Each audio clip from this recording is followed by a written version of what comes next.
आज के इस सेशन में हम लोग को क्या देखना है। यहाँ तक आपका हम कंप्लीट कराए थे, स्पेशल की के बारे में बता चुके थे। अब हमको क्या देखना है, यहाँ से कुछ फुल फॉर्म हम बताए हुए हैं। जैसे कि आपका यूपीएस का फुल फॉर्म क्या होता है, अनइंटरप्टेड पावर सप्लाई। यूपीएस आप अपने घरों में भी यूज करते हैं। इन्वर्टर जानते हैं, इन्वर्टर को आप यूपीएस भी कहते हैं। क्योंकि वो बैकअप रखता है, तो इन्वर्टर को हम यूपीएस भी कहते हैं। घरेलू भाषा में आप उसको क्या कहते हैं, इन्वर्टर कहते हैं, जो कि घरों में यूज करते हैं। तो उसी तरह सिस्टम में भी लगाया जाता है क्या, यूपीएस। और इसको लगाने का मुख्य उद्देश्य क्या है कि अगर हम कंप्यूटर पे कोई काम कर रहे हैं, डेस्कटॉप पे, लैपटॉप में तो खैर इसके अंदर इनबिल्ट बैटरी रहती है, तो लाइट कट जाने के बाद भी 2 घंटा, आधा घंटा, 1 घंटा बैकअप रखता है। लेकिन अगर हम डेस्कटॉप यूज करें और डेस्कटॉप में अगर काम करते करते लाइट चली जाए तो क्या होगा, सिस्टम मेरा अचानक बंद हो जाएगा। तो उसमें क्या होती है कि बहुत सारी प्रॉब्लम आती है। जैसे कि मेरा बहुत सारा एप्लीकेशन रन कर रहा है, कोई एप्लीकेशन हम खोले हुए हैं, किसी एप्लीकेशन पे और कुछ काम चल रहा है, तो अचानक जब बंद होगा तो क्या होगा, सॉफ्टवेयर करप्ट करने का डर रहता है। और सबसे बड़ा खतरा रहता है हमारे हार्ड डिस्क के ऊपर। हार्ड डिस्क क्या होता है, जिसके अंदर हम स्टोर करके कोई भी फाइल्स, डाटा वगैरह, प्रोग्राम्स रखते हैं, और उसी के अंदर ऑपरेटिंग सिस्टम होती है। क्योंकि किसी भी कंप्यूटर को ऑपरेट होने के लिए, चलने के लिए या ऑन ऑफ होने के लिए एक सॉफ्टवेयर की जरूरत पड़ती है, और जिसका नाम है विंडोज। उसके बिना ना तो कंप्यूटर आपका ऑन होगा, ना तो ऑफ होगा, ना तो कोई एप्लीकेशन उसके अंदर रन करेगा। तो ज़्यादातर खतरा रहता है विंडोज करप्ट कर गया, या और उससे भी ज़्यादा खतरा क्या रहता है, हमारा हार्ड डिस्क ही करप्ट कर गया। हार्ड डिस्क अगर खराब हो जाएगा तो उस कंप्यूटर के अंदर जो भी डाटा है वो सारा आपका लॉस्ट हो जाएगा। खराब होने के बाद अगर आपको हार्ड डिस्क चेंज करना होगा, हार्ड डिस्क जब चेंज कीजिएगा तो वो तो ब्लैंक रहेगा, कंप्यूटर में आपको कुछ भी नहीं मिलेगा। फिर पहले जो आप सेव करके रखे थे वो सारा खत्म हो जाएगा, तो वो आप रिकवर नहीं कर सकते हैं। इसलिए उसको सुरक्षित रखने के लिए हम क्या करते हैं, यूपीएस लगाते हैं, ताकि बिजली चली जाए तो हम सारे एप्लीकेशन को आराम से बंद करके सिस्टम को स्विच ऑफ कर दें प्रोसेस से, तो आपका सब कुछ सुरक्षित रहता है। इसीलिए यूपीएस को लगाना बहुत ज़रूरी है। अगला है आपका रोम। रोम क्या होता है, रीड ऑनली मेमोरी। ये रीड ऑनली मेमोरी क्या है, रैम नहीं, रैम तो अलग है। आप सीडी कैसेट देखे हैं, डीवीडी वाला, वो जिसमें लगाया जाता है वही आपका है रोम, रीड ऑनली मेमोरी। मतलब सीडी के अंदर जो भी डाटा है उसको रीड कर लेता है, ठीक है, और आपको डिस्प्ले पर दिखाता है उस सीडी कैसेट में क्या है। तो जिस डिवाइस में हम सीडी कैसेट को लगाते हैं उसको क्या कहेंगे आप, रोम कहेंगे। कोई दिक्कत। नेक्स्ट है आपका रैम, जो आपको हम कल दिखाए भी थे रैम कैसी होती है, ठीक है। तो रैम का फुल फॉर्म हो गया रैंडम एक्सेस मेमोरी, जिसके खराब होने से कंप्यूटर में कुछ भी चेंजिंग नहीं होगा। उसको आप बदल दीजिएगा तो आपके सिस्टम में पहले से जो है सारा कुछ आपको मिल जाएगा। तो रैम के अदला बदली करने से आपके सिस्टम का कोई भी फाइल्स इधर उधर नहीं होता है। नेक्स्ट है आपका सीपीयू, कल इसके बारे में पढ़ाए थे आपको। सीपीयू का मतलब सेंट्रल प्रोसेसिंग यूनिट। इसको क्या कहते हैं, कंप्यूटर का मस्तिष्क, कंप्यूटर का दिमाग, ठीक है। इसके बाद यहाँ पर जो है आपको हम बता दिए हैं, यहाँ से लेके देखिए यहाँ तक कंप्यूटर का फुल फॉर्म COMPUTER, इसका फुल फॉर्म लिखा हुआ है commonly operated machine particularly used for technical and educational research. ये आप याद रखिएगा कंप्यूटर का फुल फॉर्म, ठीक है। कभी कभी पूछ देता है ऑब्जेक्टिव में, कंप्यूटर में एम का मतलब क्या होता है, एम का मतलब मशीन। इस तरह का क्वेश्चन आएगा, तो इस तरह के क्वेश्चन में कंफ्यूज नहीं कीजिएगा, कंप्यूटर में एम का मतलब क्या है, कंप्यूटर में ओ का मतलब क्या है, ठीक है, या कंप्यूटर में आर का मतलब क्या है, बीच बीच से पूछ लेता है। चलिए नेक्स्ट आपका है what is computer memory. Computer memory अब क्या है, मेमोरी आप लोग को समझ में आता होगा। मेमोरी आप नाम सुने भी होंगे, मोबाइल वगैरह में भी लगाते होंगे। मेमोरी आपका एक तरह का स्टोरेज डिवाइस है, जिसके अंदर आप क्या करते हैं, कोई भी डाटा को स्टोर करके रखते हैं। मोबाइल भी आपका स्टोरेज डिवाइस है। बोलिए कैसे, मोबाइल के अंदर भी तो आप रखते हैं बहुत सारी चीज़, तो मोबाइल भी आपका स्टोरेज डिवाइस है। मोबाइल के अंदर जो आप चिप्स लगाते हैं वो भी आपका स्टोरेज डिवाइस है, ठीक है। यूएसबी है वो भी आपका स्टोरेज डिवाइस है, सॉरी यूएसबी नहीं, कार्ड, हाँ पेन ड्राइव। यूएसबी तो आपका कार्ड रीडर हो गया, ठीक है।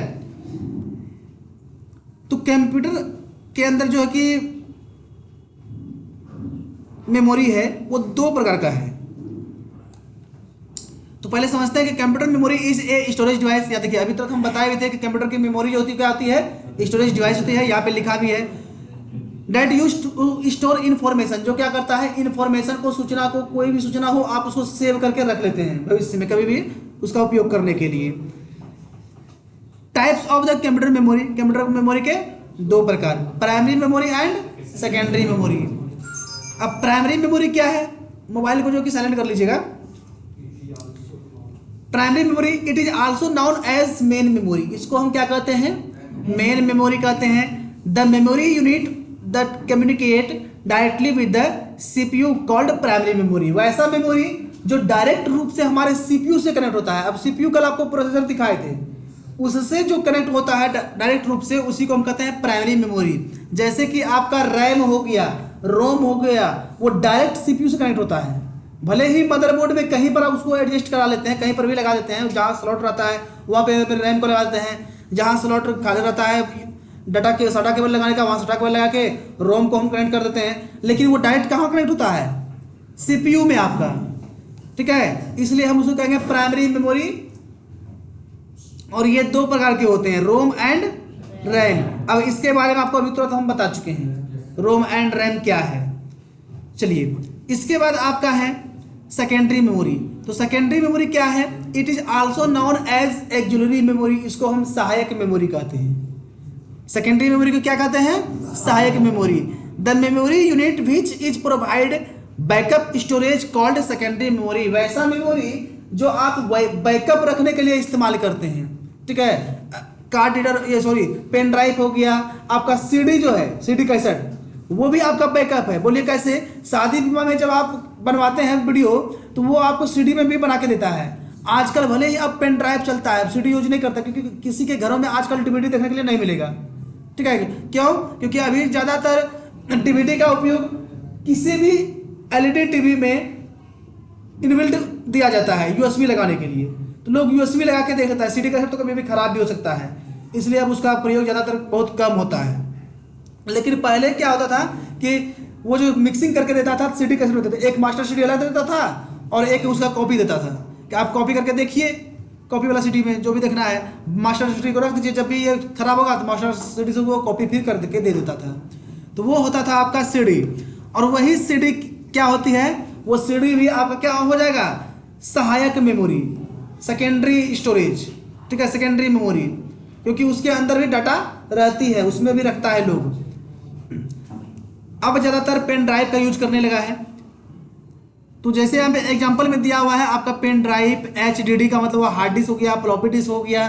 तो इस तरह का जो भी डिस्क है वो आपका सेकेंडरी मेमोरी के अंदर आता है। सीधी सी बात, सिंपल सी बात जानिए कि वैसा मेमोरी जिसके अंदर आप बैकअप रखते हैं वो आपका क्या कहलाएगा, सेकेंडरी मेमोरी। नेक्स्ट आपका है what is the operating system. अब ऑपरेटिंग सिस्टम क्या है, देखिए अभी जस्ट इसके पहले आपको हम बताए थे कि किसी भी कंप्यूटर को ऑन और ऑफ होने के लिए सॉफ्टवेयर की जरूरत होती है। विदाउट सॉफ्टवेयर ना तो आपका मोबाइल ऑन होगा ना कोई कंप्यूटर ऑन होगा। ऑन और ऑफ होने के लिए भी उसको सॉफ्टवेयर की जरूरत होती है, तो इसलिए उसको हम कहते हैं ऑपरेटिंग सिस्टम या ऑपरेटिंग सॉफ्टवेयर। ऑपरेट का मतलब भी होता है चलाना, ठीक है, किसी को ऑपरेट करना मतलब चलाना। तो ऑपरेटिंग सिस्टम के या ऑपरेटिंग सॉफ्टवेयर हमारे मोबाइल में है तभी तो हमारा मोबाइल ऑन ऑफ हो रहा है। और ऑपरेटिंग सॉफ्टवेयर का काम है कि किसी भी एप्लीकेशन को रन कराना। पहला काम तो ऑन ऑफ करना, दूसरा आप जो भी एप्लीकेशन इसमें इंस्टॉल कीजिएगा उसको रन कराना ऑपरेटिंग सॉफ्टवेयर का ही काम है, ठीक है। वो ऑपरेट करता है हर एप्लीकेशन को। फोन में आप जिस कंपनी का फोन लेते हैं, जैसे एप्पल में एप्पल्स है, ठीक है। अब आपके मेरे पास MI है, एंड्रॉयड होता है, हाँ। तो उसी तरह इसमें भी आपका एंड्रॉयड में वर्जन होता है, ठीक है। क्या क्या वर्जन होता है, आप उसको हम आपको भी नेट पर हम दिखा सकते हैं, क्योंकि हम लोग इसका इस्तेमाल करते नहीं है तो याद नहीं रहता है, ठीक है। बट जैसे पहले था आईटेल वगैरह था, ठीक है, लावा वगैरह था, तो वो सब का एप्लीकेशन होता है, ठीक है। उसको हम कहते हैं क्या, उसको क्या, ये सभी क्या हो गया आपका मोबाइल के लिए ऑपरेटिंग सॉफ्टवेयर। इसके बिना आपका मोबाइल भी ऑन ऑफ नहीं होती है।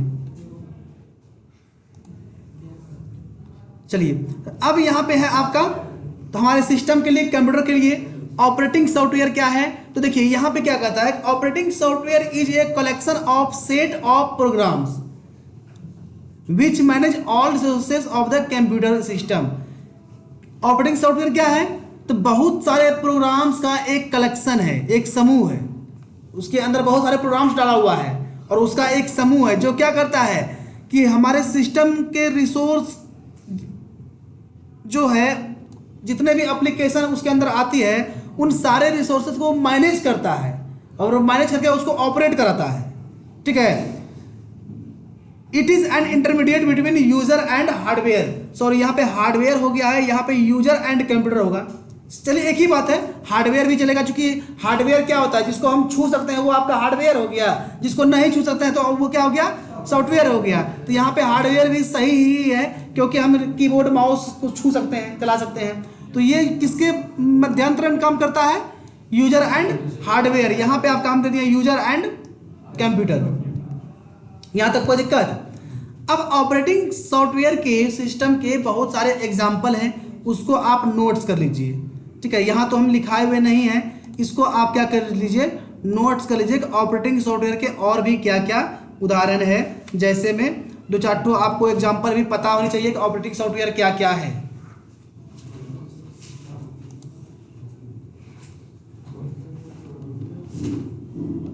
चलिए लिख लीजिए,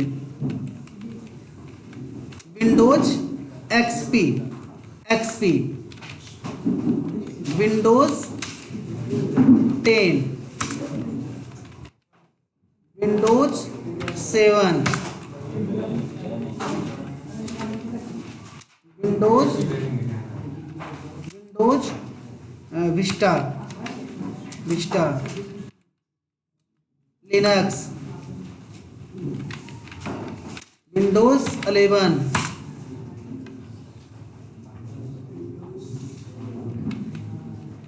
मैक ओएस,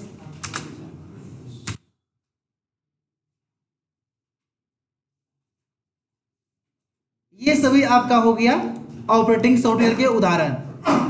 ये सभी आपका ऑपरेटिंग सॉफ्टवेयर है।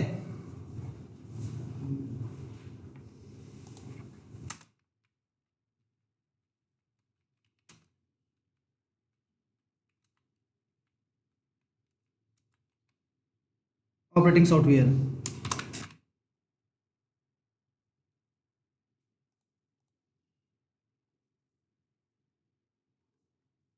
तो ये सभी क्या है आपका ऑपरेटिंग सॉफ्टवेयर के उदाहरण। चलिए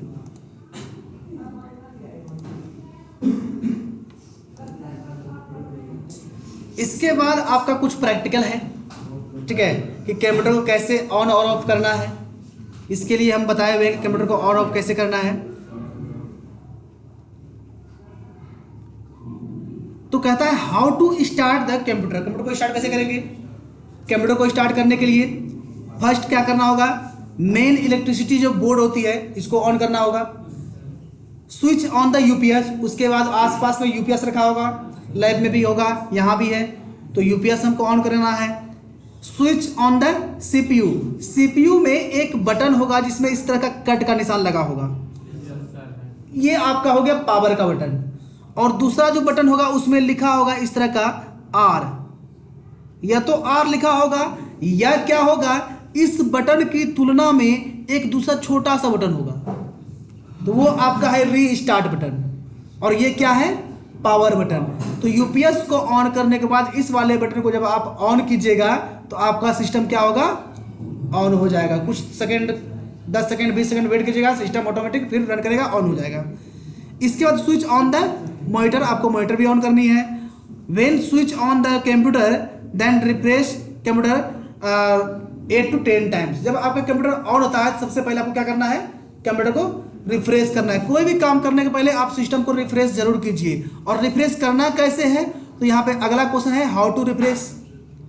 तो राइट क्लिक करेंगे कहीं भी किसी सिस्टम में, कहीं भी ब्लैंक एरिया में, जो आपका डेस्कटॉप है, इस पूरे को हम कहते हैं क्या, डेस्कटॉप कहते हैं। इस डेस्कटॉप के ऊपर कहीं भी राइट क्लिक कीजिएगा तो आएगा रिफ्रेश। रिफ्रेश पर आकर लेफ्ट क्लिक करनी है, कौन से, लेफ्ट क्लिक, तो रिफ्रेश हो जाएगा। और इसके बाद एक बार माउस से करने के बाद आप कीबोर्ड से कर सकते हैं, जिसका शॉर्टकट की होता है F5। रिफ्रेश के लिए क्या होता है, F5। ऊपर में F1, F2, F3, F4, F5 लिखा हुआ है। F5 को जितनी बार दबाइएगा उतना बार रिफ्रेश होगा, लेकिन पहले आपको एक बार माउस से करनी है, तभी आपका F5 ऐसे काम करेगा, अदरवाइज आपका F5 से रिफ्रेश नहीं होगा। ठीक है,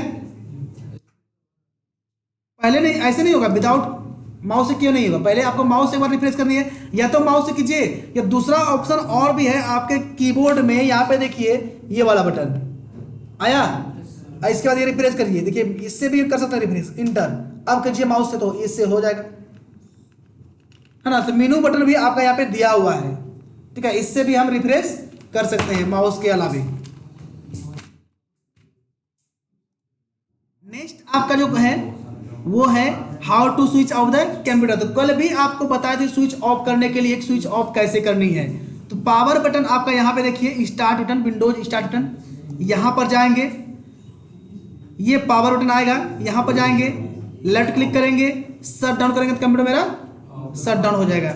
दूसरा तरीका आपका क्या है, देखिए दूसरा तरीका आपका है कि अल्ट के साथ F4, अल्ट के साथ, ये अल्ट बटन है, ALT, अल्ट के साथ ऊपर से F4 दबाएंगे तो शट डाउन करने का ऑप्शन आएगा।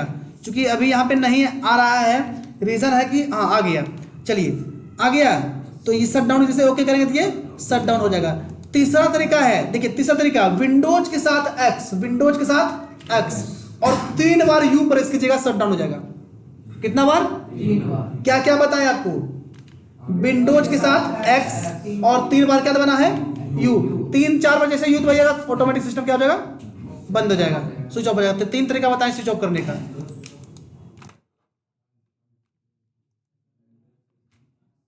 चलिए नेक्स्ट आपका है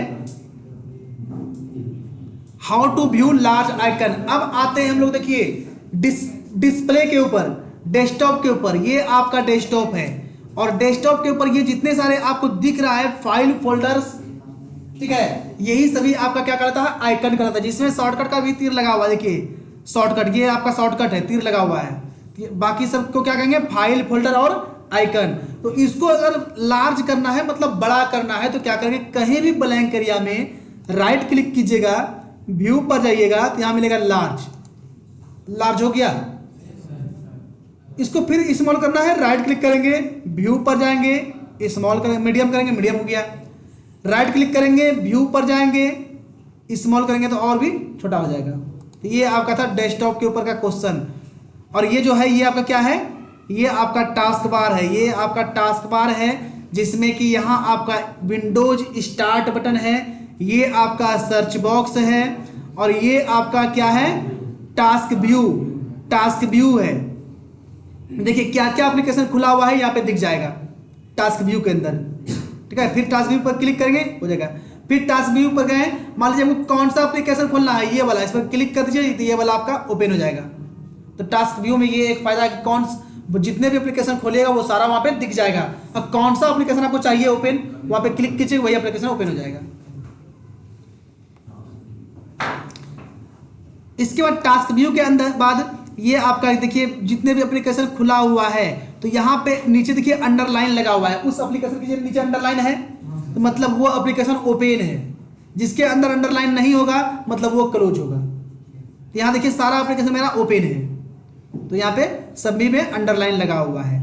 ये ब्लैंक एरिया हो गया टास्क बार का। बाकी इधर आपका ये दिखा रहा है, ठीक है। बाकी इधर ये बैटरी का है, ये माइक का है, ये आपका इंटरनेट है, इंटरनेट कनेक्ट है कि नहीं है, ठीक है। ये आपका लैंग्वेज है, इंग्लिश हिंदी, यहाँ पे टाइम डेट दिया हुआ है, और ये आपका एक्शन सेंटर है। एक्शन सेंटर में सेटिंग वगैरह भी आपको मिलेगा। यहाँ पे जब क्लिक कीजिएगा तो साइड में आपको इसके रिगार्डिंग सेटिंग मिलेगा। एक्सपेंड कीजिए और भी आ जाएगा। देखिए जिस तरह से मोबाइल में आपकी सेटिंग होती है उसी तरह यहाँ भी सेटिंग वगैरह मिल गया आपको, ठीक है। तो ये एक्शन सेंटर है। तो ये आप देख लिए कि कैसे करना है लार्ज आइकन, स्मॉल आइकन और मीडियम आइकन। इसी में है ऑटो अरेंज। देखिए ऑटो अरेंज इसी में है, ठीक है। तो ऑटो अरेंज क्या होती है, मान लीजिए अभी ऑटो अरेंज पर हमारा ऑन है, व्यू पर गए हैं, ऑटो अरेंज को अनचेक कीजिए। जब अनचेक कर दिए वापस चेक देखिए व्यू पर जाकर के यहाँ पे टिक लगा हुआ हट गया। अब किसी भी एप्लीकेशन को कहीं भी उठा के रखिए वो वहां पे रह जाएगा। देखिए जहां पे रख रहे हैं, इसको उठा के यहाँ लाइए छोड़ दीजिए, इसको उठा के यहाँ लाइए छोड़ दीजिए, इसको उठा के यहाँ लाइए छोड़ दीजिए, तो सबको हम इधर उधर करा सकते हैं ना। लेकिन अगर आपको अब कह दें कि जो चीज एप्लीकेशन या जो फोल्डर जो फाइल जहां से उठाए हैं वापस वहीं रखिए, तो क्या आपको याद है कि कौन सा कहां से उठाए थे? अभी आपके सामने किए लेकिन फिर भी आपको याद है कि क्या एप्लीकेशन कहां से उठाए थे? तो ऑटो अरेंज क्या करता है कि जो एप्लीकेशन जहां से उठाए थे वापस वहीं पे रख देगा। नहीं तो आप ऐसे एक एक करके रखिएगा, रखने में भी आपको टाइम लगेगा, लेकिन कौन सा एप्लीकेशन कहां था ये तो आपको पता है नहीं, उल्टा पुल्टा रख दीजिएगा। तो इससे बेटर क्या होगा, राइट क्लिक करिए, व्यू पर जाइए, ऑटो अरेंज पर क्लिक कर दीजिए। बस देखिए जो जहां था वापस वहीं चला गया। समझ में आ गया ऑटो अरेंज का मतलब? चलिए तो आज का सेशन यहीं तक रखते हैं, ठीक है। इसके बाद फिर अगला क्लास होगा